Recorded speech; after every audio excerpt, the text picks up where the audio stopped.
Olá pessoal, tudo bem?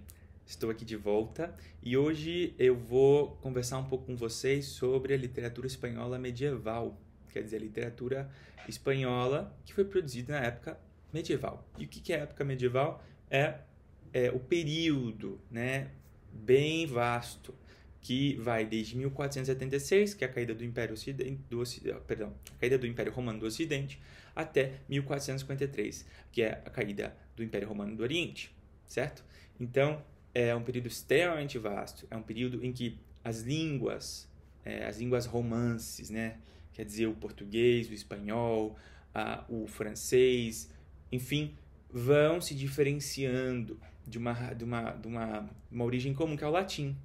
Então, esse é o período em que a gente vai ter as primeiras manifestações literárias, né? As primeiras manifestações escritas desses idiomas que nascem, né? Entre eles, o espanhol, que é o nosso objeto, né? Aqui do vídeo.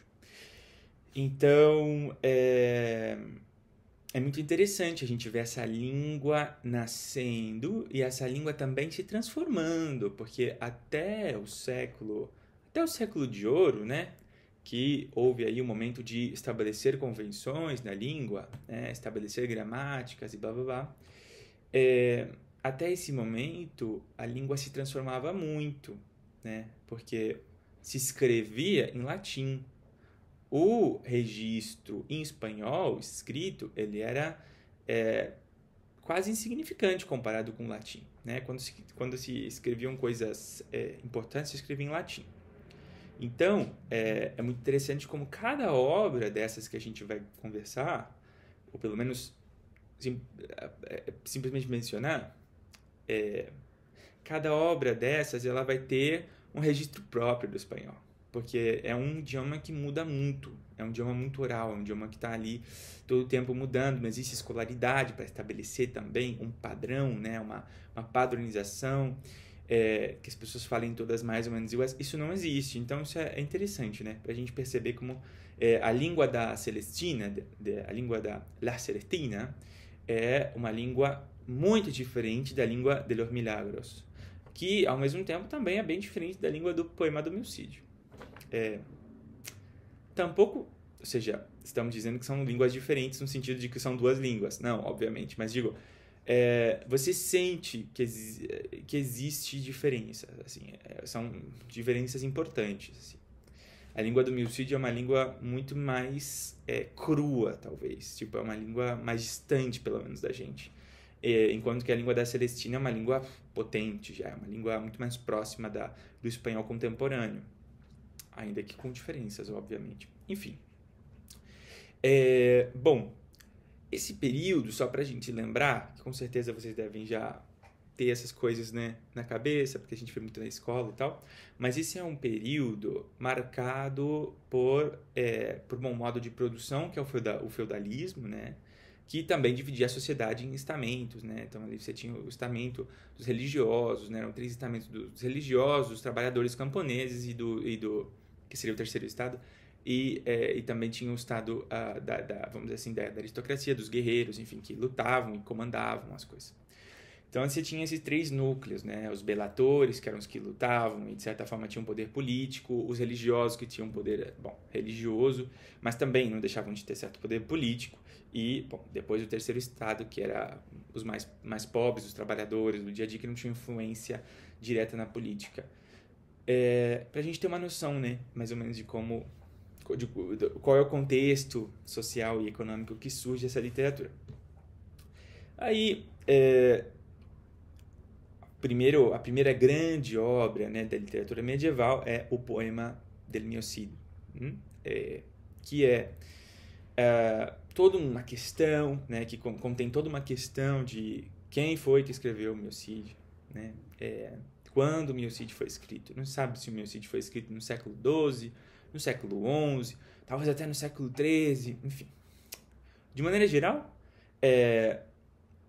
se diz que pode ter sido no final do século XI ou então século XII. Né? Não se sabe se foram 2 autores, se foi um autor, se foi um autor que era não me lembro como se fala no português, juglar, em espanhol, se eu não me engano, é juglar, porque já tem um tempão que eu tive essa prova sobre meu CID, já tem mais de um ano.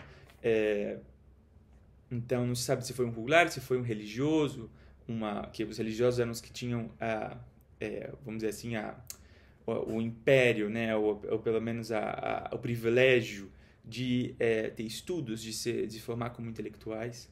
Então, de maneira geral, um intelectual era religioso por definição, porque tem muita questão, ou seja, tem toda uma questão de que é um texto que traz muito da oralidade, dos recursos dos juglares, ou dos juglares, vou falar em espanhol melhor para não sair dizendo qualquer coisa em português. Porém, entretanto, tem muitas coisas também ali que podem ter sido colocadas na mão de um religioso, de um intelectual. Então, tem toda essa questão. E é um poema épico. Eu não tenho ele aqui porque quando eu fui pro Brasil um tempo atrás, eu tenho já muitos livros aqui, então eu tento levar pro Brasil algumas coisas, porque já não cabe mais nada aqui. Mas, enfim. Então, eu não posso mostrar para vocês, mas eu tenho uma edição muito, muito, muito boa, organizada por Leonardo Funes, que é um professor da Universidade de Buenos Aires, e ele que faz, ele que é o editor, e ele também escreve a introdução e tudo. Ele é professor de literatura medieval espanhola na Universidade de Buenos Aires, a UBA. E, enfim, a introdução é maravilhosa e tudo, muitas páginas e tal, 100 páginas, acho que, de introdução. Mas, enfim, Bom, concluir um pouco o Cid e já passar para o próximo. Ele é um poema épico, né? O Cid, ele foi um personagem histórico, o Cid foi um importante guerreiro, né? Na época da Reconquista. Isso é muito importante também quando a gente fala de literatura espanhola. Nessa época, a gente fala bom, a gente tem que mencionar que esse contexto histórico aí é importante, porque, bom, a Espanha tinha como principal objetivo, naquela época, né, expulsar os árabes da Península Ibérica, né, ou seja, retomar a Península Ibérica. E essa guerra era chamada de Reconquista, certo?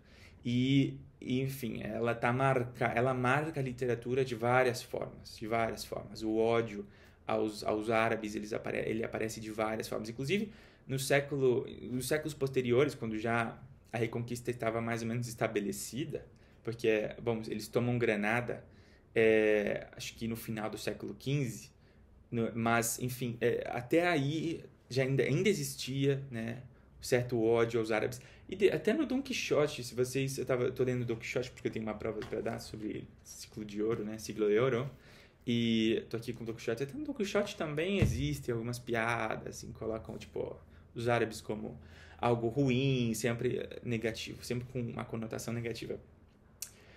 Mas, voltando para o Cid, como eu disse para vocês, é uma questão, quem foi que escreveu?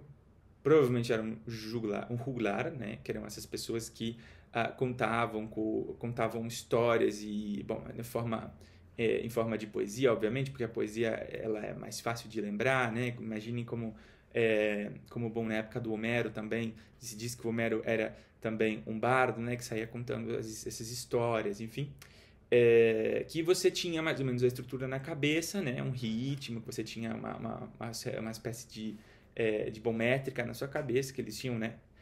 Tinha uma memória muito boa e também faziam variações, né? Porque na oralidade a gente não tem como lembrar exatamente o que é cada linha, né? Mas, enfim, então era muito oral, muito coloquial e tal. E isso existia na Idade Média, né? Era como contadores de histórias que saíam por aí reunindo pessoas e, bom, contando oralmente essas poesias sobre esse feito desse cavaleiro que realmente existiu, mais ou menos no século X, século XI. E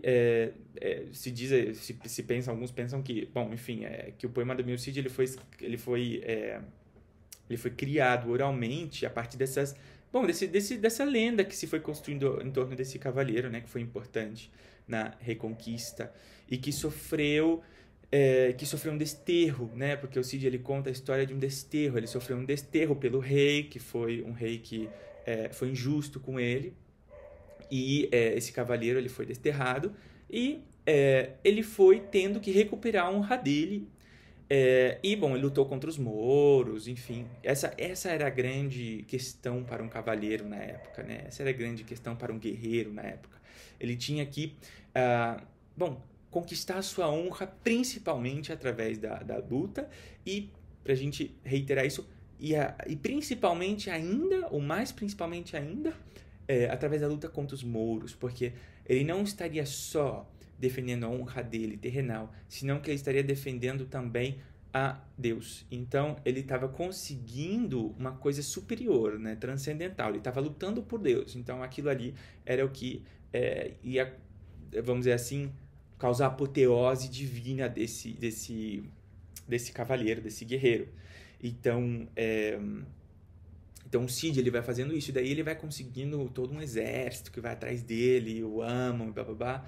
E ele é um modelo, né? Ele é um modelo de guerreiro, ele é um modelo de moral, ele é um modelo de cristão, enfim.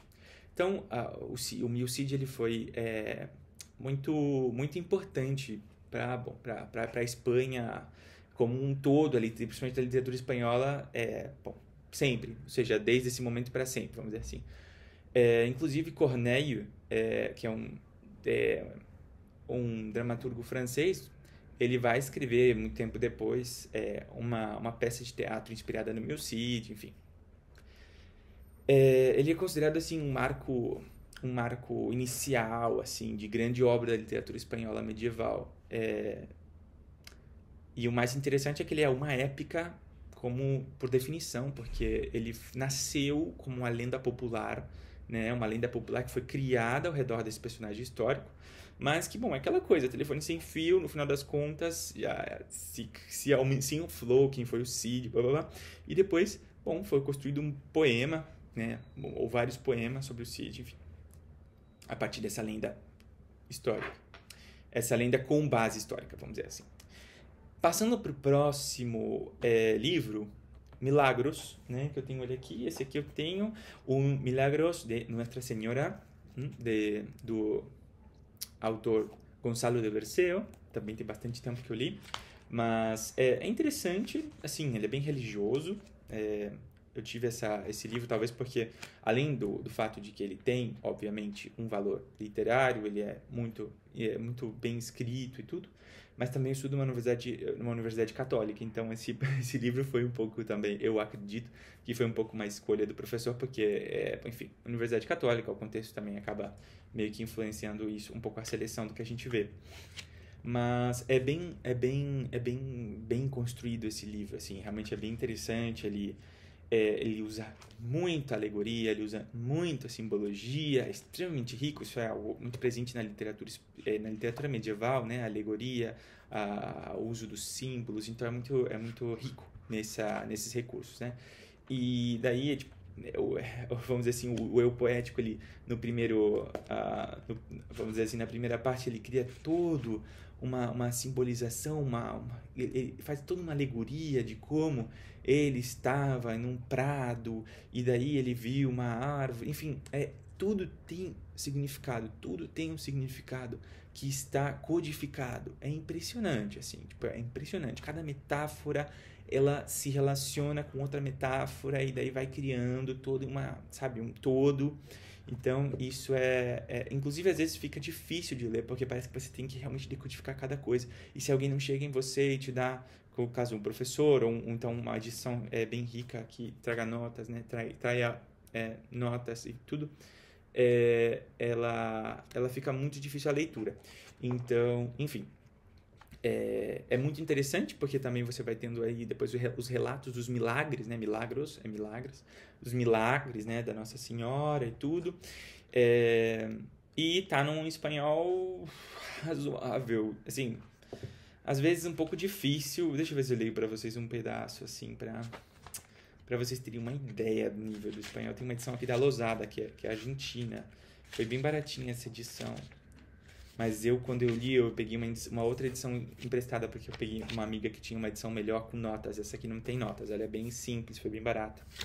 Então, eu vou ler para vocês com uma espécie eu não vou pronunciar como espanhol medieval, porque eu não sei. Eu vou pronunciar como, vamos dizer, um argentino pronunciaria. Amigos y vasallos de Dios omnipotente, Si vos me escuchássedes por vuestro conocimiento, querría vos contar un buen avenimiento. Terredeslo en cabo por bueno veramente. Veramente.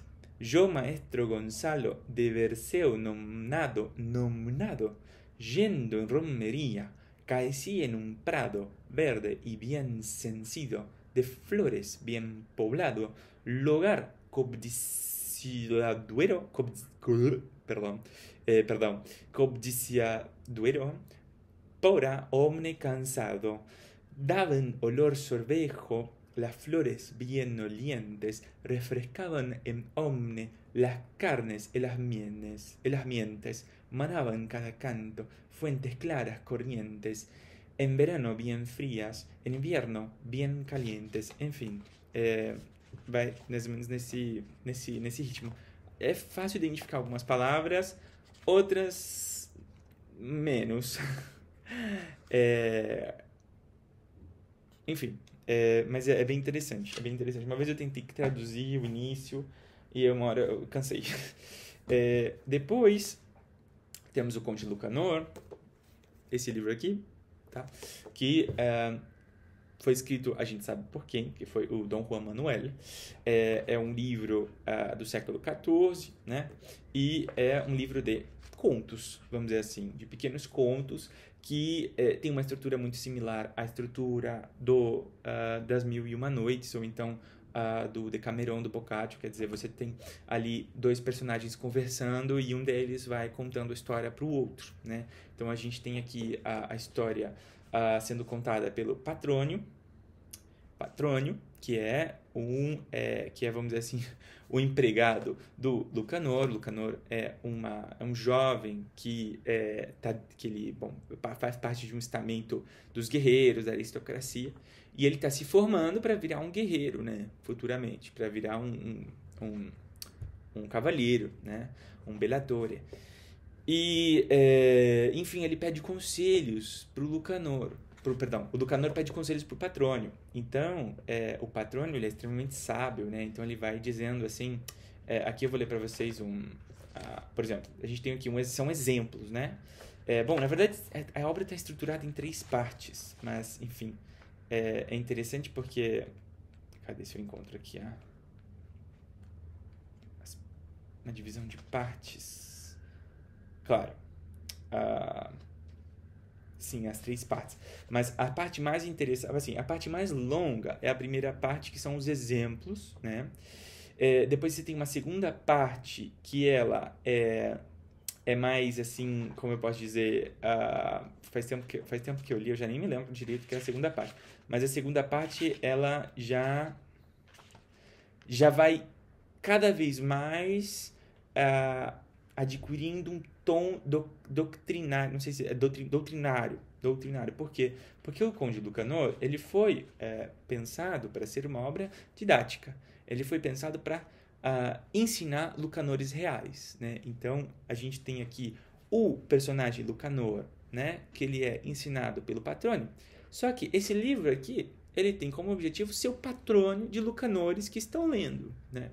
Então, ele tem uma finalidade didática. E essa finalidade didática, ela vai gradualmente saindo de exemplos concretos que o Patrônio vai dando, porque vai ser sempre assim, vai ter um exemplo, são muitos, assim, tipo, imagina que praticamente isso aqui tudo é de exemplo, daí tem um final com outra, que é o que eu vou falar para vocês, mas você tem os exemplos que eles trazem, assim, uma espécie de título, que é, por exemplo, do que disse um genovês à sua alma quando ele teve que morrer, né? Então, aqui vai ser contada a história desse genovês. Aí o Lucanor vai dizer assim, Patrônio, nossa, aconteceu tal coisa com o meu vizinho, né? E aí, eu queria saber, o que você acha que ia ser a melhor solução para ele, né?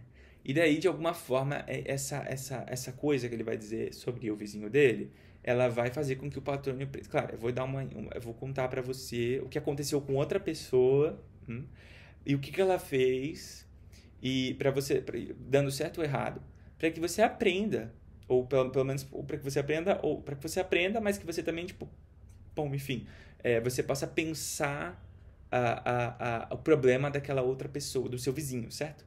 Então você acaba pensando. Então é muito interessante, porque o patrono, o Lucanor, geralmente. O Lucanor, geralmente. Coisa que saiu a tela aqui. O Lucanor, geralmente, ele vai dizer alguma coisa que aconteceu com outra pessoa. Às vezes com ele também, mas geralmente é com outra pessoa. E daí o patrono vai responder com exemplos do que aconteceu também com outra pessoa. Entendeu? E aí, nessa coisa de imaginar, né?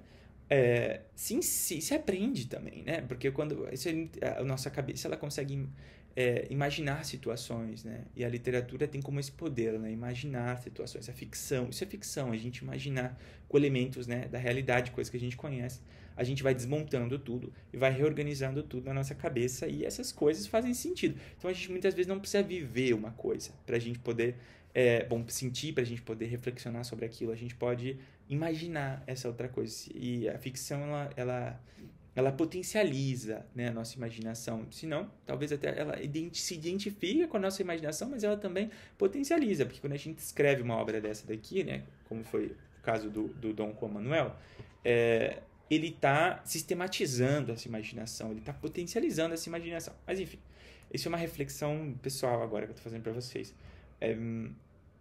Então aqui, por exemplo, eu vou tentar falar para vocês também um espanhol meio doido, porque não é, enfim, não sei pronunciar exatamente como se dizia naquela época, mas começa assim: un día fablaba el conde Lucanor con Patronio, su consejero, y contaba su facienda en esta manera: Patronio, loado Dios, yo tengo mi facienda sas en buen estado et en paz. Todo lo que me cumple según mis vecinos y mis iguales, y por aventura más. Y algunos aconsejanme que comiese un fecho de muy gran aventura, y yo he gran voluntad de hacer aquello que me aconsejan, pero por la fianza que en vos no lo quise comenzar hasta que hablase con vos, con busco, et vos rogase que me aconsejades lo que hiciese en ello. Señor Conde Lucanor, dijo Patronio. Aí já temos o outro personagem, que é o Patronio. Sempre vai ser esse marco, né? Que vai invocar uma história contada por Patronio. Para que vos fagades en este fecho lo que vos mais cumple. Ai, é mais fácil de ler do que de falar, tá? Você lê, você entende, mas ficar pronunciando isso é difícil porque, né? Placer me ia mucho que supiésedes lo que aconteció a un genués. E aí ele começa a contar. E Patronio le dijo, enfim, aí dijo com X, tá? Dijo com X, porque na época o som do J era, ou seja, era com X. Enfim. E depois, essa obra, ela vai ficando cada vez mais abstrata, mais doutrinária. E a segunda parte, ela já é mais abstrata. Ela já não conta mais com exemplos. Ela é uma espécie de raciocínio, né? Vamos dizer assim. Ela traz muito mais raciocínio. E até finalmente chegar na terceira parte, que é uma parte muito mais ainda doutrinária. Eu acho que e tem também a quarta parte, que é mais doutrinária. Enfim, você vai cada vez mais chegando. Aí tem a quinta parte também, olha só, tinha esquecido disso. Enfim, eu teria que reler essas últimas partes, porque eu dei muito menos importância para elas, mas ela vai como ascendendo na escala de abstração e de doutrina, de nível de doutrina. Então, vamos dizer, talvez a parte mais literária e mais interessante seja a primeira parte, que ela se aproxima muito do que é o livro do Decameron e também das Mil e Uma Noites, nesse sentido de que vão se tecendo histórias através desse marco de duas pessoas conversando. Depois disso, tem o livro do Amadís, que é um livro de cavalaria, é livro de cavalleria, que a versão primitiva, ela se costuma dizer que ela é do século XIII, porém, a versão que a gente lê hoje, ela vem da versão de Montalvo, né? Montalvo, que ela é de 1508, porque o Amadís teve sucessivas versões, e as versões intermediárias, vamos dizer assim, elas se perderam quase todas, enfim. E daí o Montalvo foi aquele que, bom, ele tentou reconstruir algumas coisas do Amadis primitivo, ele disse que as versões intermediárias elas faziam qualquer coisa, e ele queria reconstruir a versão primitiva, entretanto ele faria poucas alterações enfim, ele acaba também aumentando esse Amadis. Esse Amadis, ele escreve a história do filho do Amadis também. É um livro de cavalaria extremamente longo, extremamente longo. Eu li só algumas partes desse livro e ele foi muito citado pelo Quixote. Ele foi, inclusive, muito copiado, mal copiado, enfim, mal imitado e tal. E houve toda aquela coisa assim de, nossa, todo mundo escreve romance de cavalaria, todo mundo escreve um livro de cavalaria, perdão. Que é mais ou menos assim o que acontece, por exemplo, com, sei lá, hoje com os romancezinhos que todo mundo escreve, de romancinho LGBT, e que todo mundo sai escrevendo, e aí tem, enfim, talvez o primeiro era realmente muito bom, e daí depois você tem várias cópias de mal feitas. Então, mas o Amadis é muito importante, né? Porque o Amadis ele vai influenciar o Quixote, né? O Quixote ele é uma espécie de paródia do Amadis. Ele é uma espécie de, claro, porque o Quixote, vamos dizer, o personagem o Dom Quixote, ele leu muito livros de cavalaria, principalmente o Amadis. Acho que era um dos livros mais caros ao Quixote, que ele mais gostava. E ele queria ser um cavaleiro, né? Ele queria ser um cavaleiro de tanto ler, né? Como a Emma Bovary queria viver aqueles amores que ela tanto lia na literatura. A doença deles é a mesma. A doença de querer ser a ficção, né? De tomar a literatura como uma espécie de manual de vida. Enfim, enorme para falar sobre ele, não pretendo falar sobre ele, tampouco tenho tanto conhecimento assim do Amadis para sair falando para vocês sobre ele, mas é assim, é um cavaleiro que a gente vai acompanhando ali as aventuras dele, né? E é muito inspirada também nos romances, no Roman Courtois, ou seja, na saga do Rei Arthur, né? Que surge ali na França e acaba sendo do gosto popular, enfim, desse rei britânico e tal, que é um rei mítico, e a busca do Santo Graal. Tudo isso está contido no Amadis.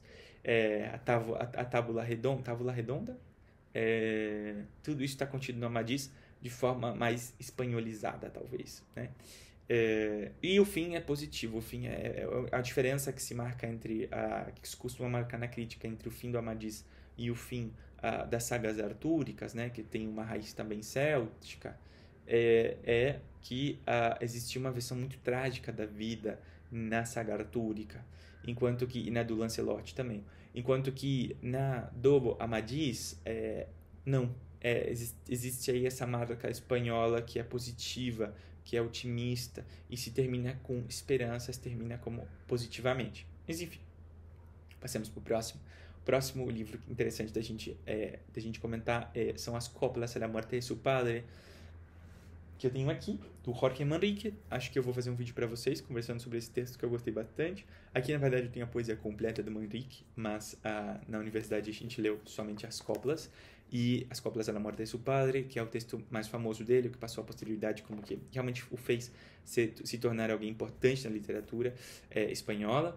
E muito lido esse texto, ele é extremamente lido e influente na literatura posterior, até na contemporaneidade também.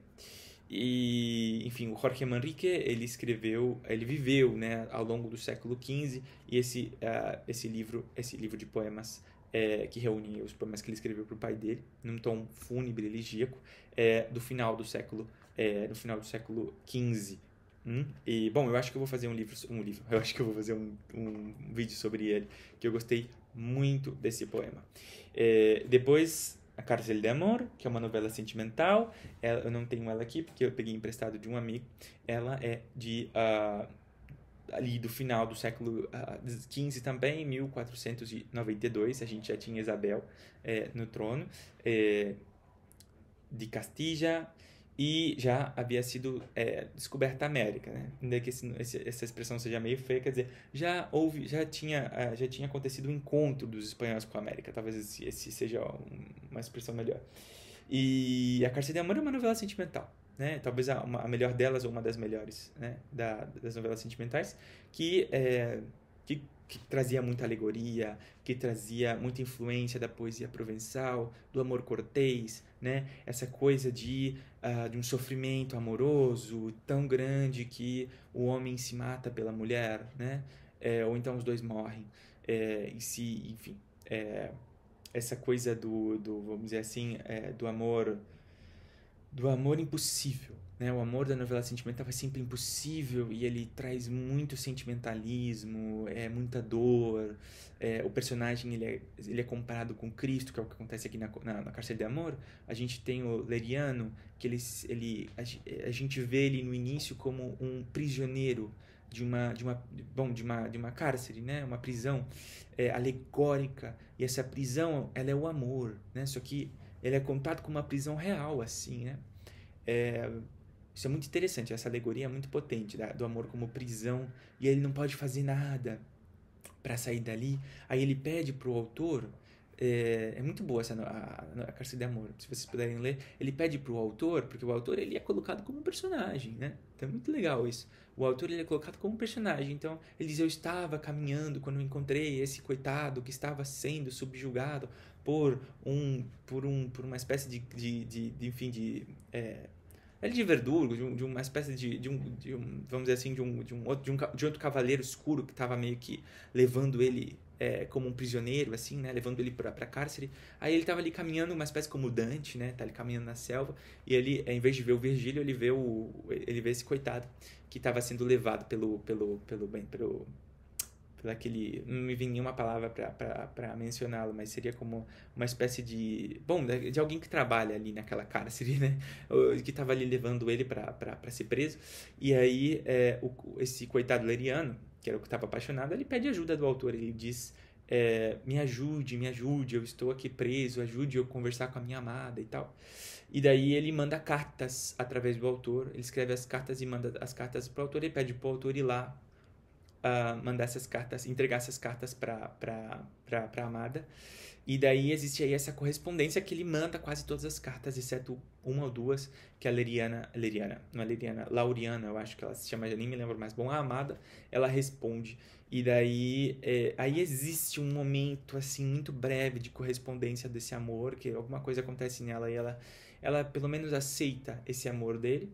Só que daí acontecem outras coisas, acontecem outras fatalidades, ele vai vê-la e tudo, mas aí existe o ciúmes de um outro homem da corte, e aí começa a fingir coisas sobre ele, ou se fingir coisas não, começa a mentir para o rei, que é o pai dela, coisas sobre ele, dizendo que eles estavam tendo uma coisa, já estavam tendo um amor mais carnal, e que ele tinha, de certa forma, sujado o nome da filha e tudo. E daí o rei prende a filha, né? Ele prende a filha, condena à morte, se eu não me engano. Quer dizer, uma coisa bem forte assim. E aí, enfim, acontecem muitas coisas, se luta, tal, batalha. E no final das contas, o rei perdoa a filha e daí a filha fala que já não quer mais ele porque sofreu demais. Ou seja, nossa, por esse amor eu fui pra prisão, não vale a pena. E aí ele volta pra cárcere, né? Ele vai pra cárcere, e pra cárcere de amor, bom, termina lá morrendo, né? Ele morre, a gente não sabe do que, mas é provavelmente desgosto e amor. E aí no final até tem um elogio às mulheres. Então um amigo dele vai dizer: não, porque você sofre por mulheres, essas mulheres não prestam. E ele vai falar: não, não, não. As mulheres prestam e as mulheres são isso de maravilhoso, aquilo de maravilhoso, blá, blá, blá, blá, e no final ele morre. Quer dizer, ele é um texto muito rico, muito interessante no sentido alegórico, simbólico, mas também porque ele traz ele é heterogêneo, né? Então ele traz muitos gêneros de discurso nele. Então a gente tem o elogio às mulheres, que é quase filosófico, doutrinário. A gente tem que é quase um tratado, né? Bom, um tratado sobre as coisas positivas das mulheres. E também temos a parte epistolar, né, de correspondência, e também temos diálogos, enfim, é muito interessante. E além disso, temos o autor, né, que aparece como um personagem também, o que dá certo realismo, enfim. Por fim, para terminar, temos a Celestina, que é talvez uma das obras mais conhecidas da literatura espanhola medieval, também mais influentes, que teve a primeira publicação em 1499, se eu não me engano, se eu escrevi bem isso daqui, 1499. Eu tenho uma Celestina aqui numa edição da Penguin em espanhol, né, que é bem... muito boa essa edição, gostei bastante dela, porque eu tenho problema para ler por tamanho de letra, a letra é boa, tem bastante espaçamento e tal. E depois, mas ela foi publicada como comédia em 1499. Depois, por uma série de questões aí, de polêmicas, né? As pessoas começaram a dizer que o final era trágico, porque no final os dois protagonistas... a Celestina é uma história de amor também, né? Então, a Celestina é uma espécie de paródia da novela sentimental. Então, leia Cárcere de Amor primeiro, depois a Celestina funciona. Porque a Celestina está conversando com Cárcere de Amor, está conversando com um gênero de novelas que são muito similares a Cárcere de Amor. E temos um final trágico, né? Mas ao mesmo tempo é um final patético quando a gente vai realmente analisar.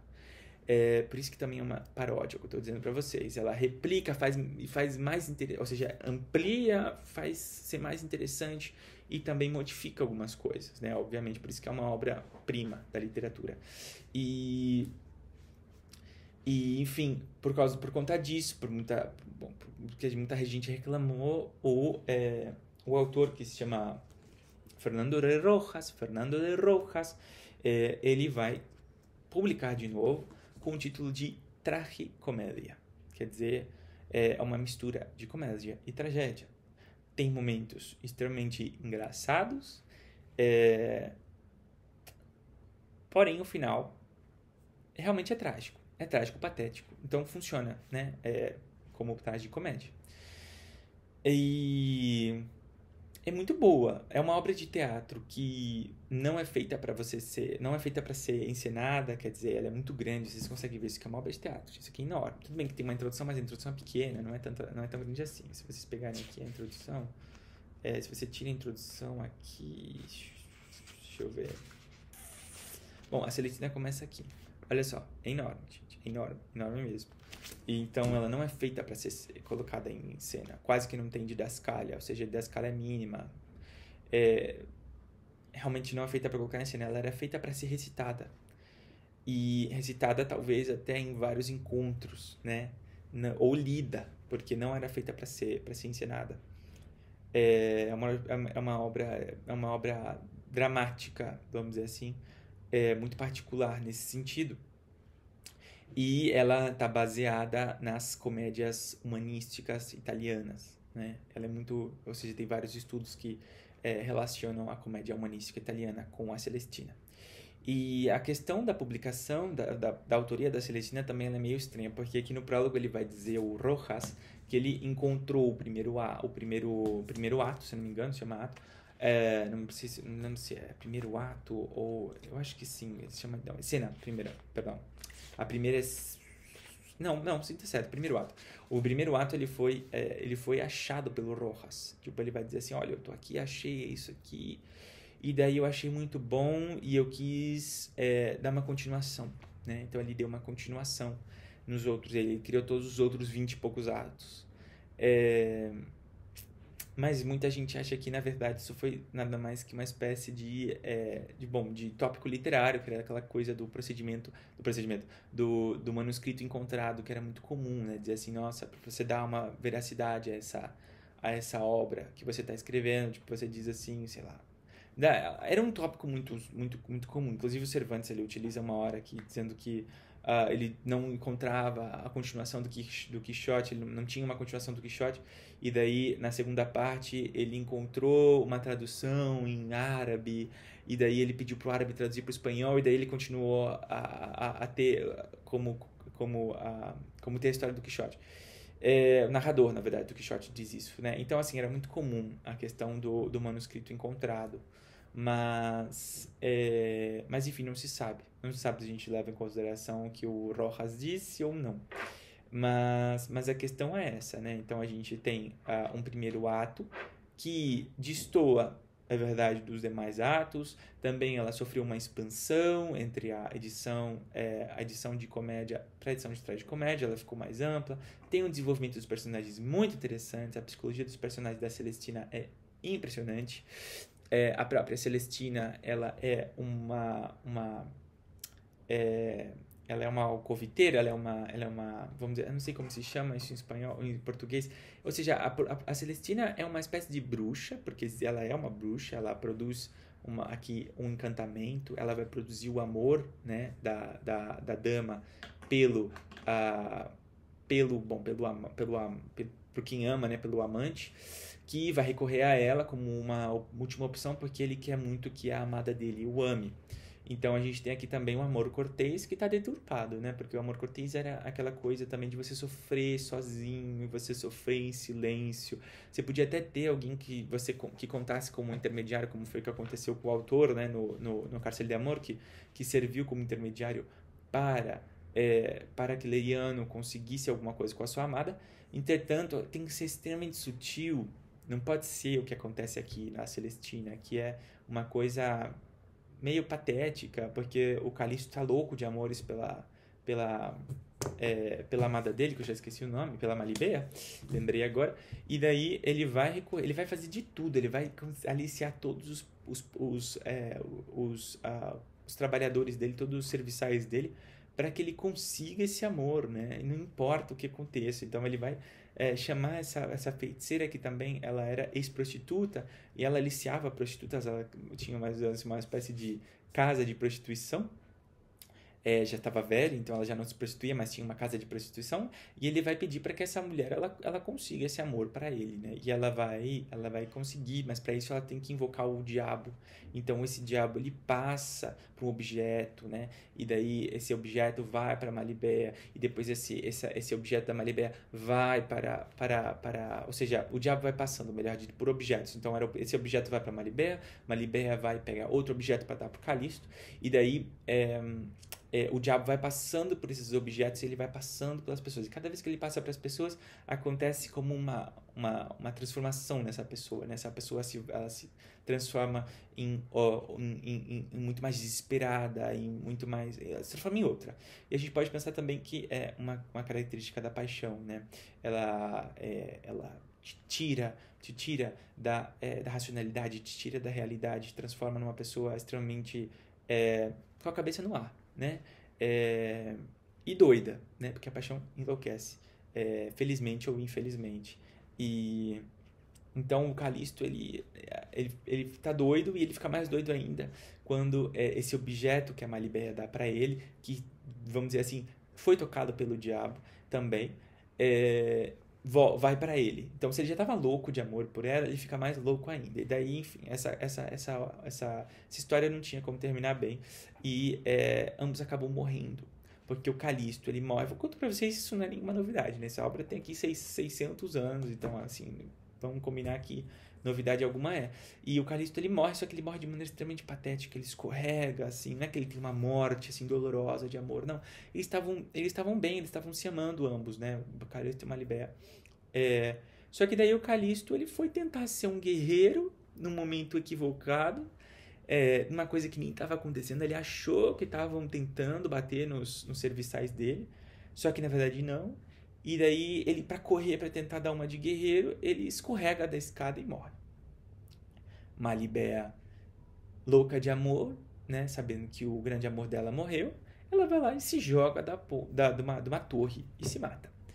E a gente tem como fim uma espécie de uma conversa, né, entre os dois pais da Malibea, do pai e a mãe da Malibea. E o pai dele, o pai dela, perdão, que é o Plebério, ele chora pela filha. Ele vai dizer, e essa é a parte talvez uma das partes mais interessantes, porque vamos dizer assim, é o parlamento desse pai que perdeu uma filha.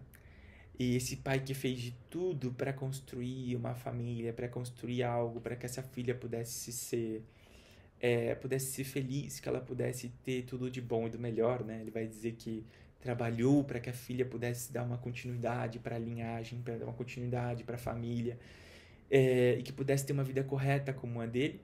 E aí ele diz, nossa, eu fui doido na infância, mas na adolescência, melhor dito, na juventude, mas eu encontrei o meu caminho, eu fui disciplinado para que houvesse continuidade, né? Na minha família, na minha, bom, nos meus familiares posteriores, para também poder deixar de herança coisas para a família e tal. E aí parece que tudo aquilo que eu consegui disciplinar na minha juventude não adiantou de nada, porque agora veio para minha filha e, enfim, ela sucumbiu. Então, existe uma questão assim de inevitabilidade também, ou seja, a gente não pode controlar nada, né? Tipo assim, se a gente controla uma coisa que tinha que acontecer, ela vai acontecer no futuro de outra forma. Então, existe certa fatalidade do destino nisso, né?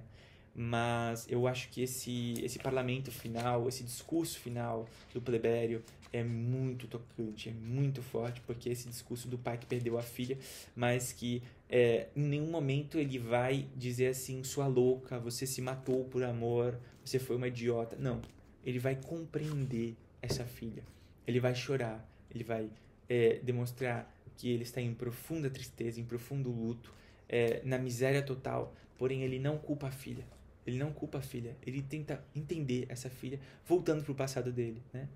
Voltando para aquilo que ele também sentiu.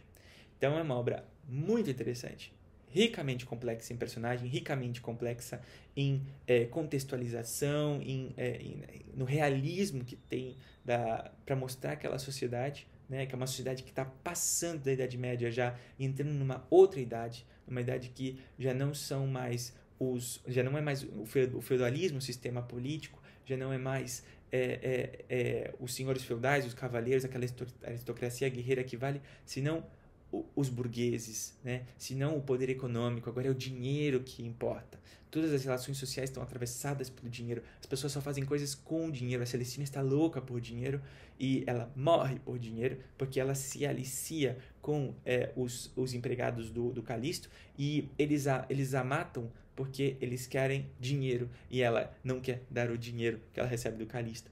Então, eles se precipitam e acabam matando-a e enfim, é tudo por dinheiro, sabe? É tudo por dinheiro. E os únicos que não se importam com dinheiro são os filhos da burguesia, são os dois acomodados que estão no mundo das ideias do amor, que é Calisto e Malibéa, e que terminam morrendo por esse amor cortês, que acaba sendo feito de forma incorreta, acaba sendo feito de forma totalmente paródica, equivocada, e que os mata. Então, também, bom, é para entender a literatura medieval dessa época, da literatura espanhola dessa época medieval, é necessário ter um certo conhecimento do que era o amor cortês. Depois vocês busquem aí, eu não falei nada sobre isso, mas é bastante importante. Acho que acabei falando demais sobre a Celestina, porque eu gostei muito, né? Até escrevi um poema sobre o Calisto uns tempos atrás, porque realmente eu empatizei muito com o personagem do Calisto. Ainda que ele seja patético e trágico, enfim, e até cômico, mas vale muito a pena fazer essa leitura. Espero que esse vídeo tenha ajudado, nem que seja um pouco, para que vocês possam ter tido um panorama, né, uma ideia geral sobre essas obras, esse momento histórico na literatura espanhola. E se vocês gostaram, deem o like no vídeo, obviamente, e mais para frente também gostaria talvez de fazer algum vídeo especial, monográfico, vamos dizer assim, sobre cada obra, ou pelo menos sobre uma ou duas dessas obras que eu mencionei. É isso aí, nos vemos no próximo vídeo do canal e, bom, se inscreva quem ainda não se inscreveu e comente o que vocês acharam do vídeo, se vocês já leram alguma dessas obras, comente sobre traduções, se vocês já leram alguma tradução e tal. Isso aí, até o próximo vídeo.